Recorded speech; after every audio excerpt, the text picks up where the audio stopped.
Hi, my name is Lucas Fayo, and today we're going to be talking about Abraham Lincoln and his contributions to the United States.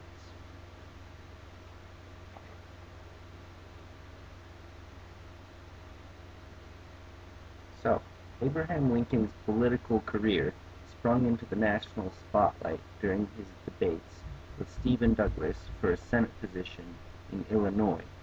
The debates were basically a preview for the issues Lincoln would face during his presidential election in 1860. Slavery was a recurring topic of discussion during these debates. Lincoln became the president during a time of unprecedented sectional divide between the northern and southern states. Prior to the election, the South had become increasingly aggravated toward the North, partly because of many Northerners not complying with the fugitive slave laws. Many Northerners weren't returning runaways to their owners in the South. Also, there was an increased number of radical abolitionists like John Brown committing acts of violence in the name of emancipation. He tried to create an armed slave rebellion in Harper's Ferry, West Virginia.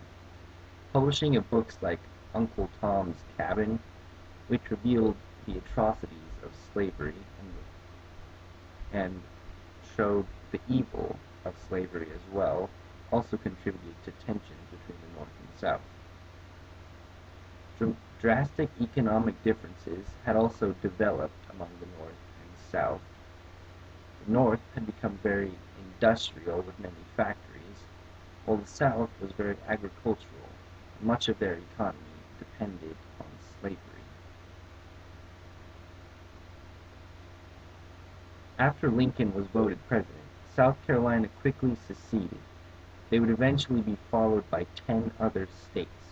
An initial time of peace existed between the North and South.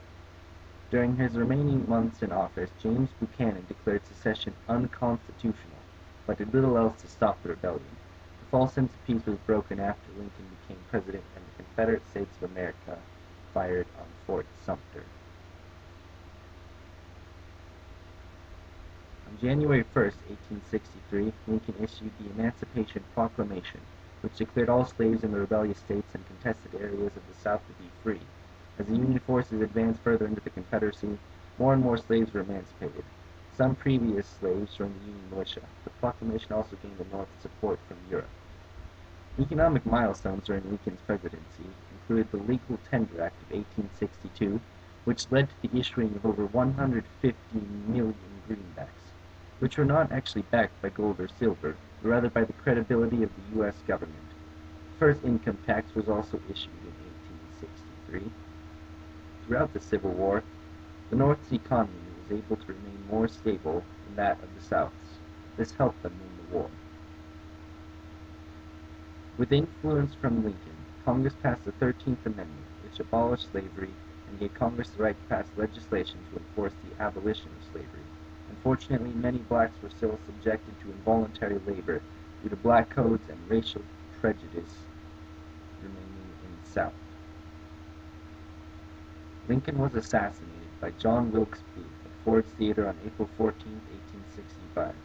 Booth supposedly decided to assassinate Lincoln after he gave a speech advocating voting rights being given to blacks several days before attending the theater.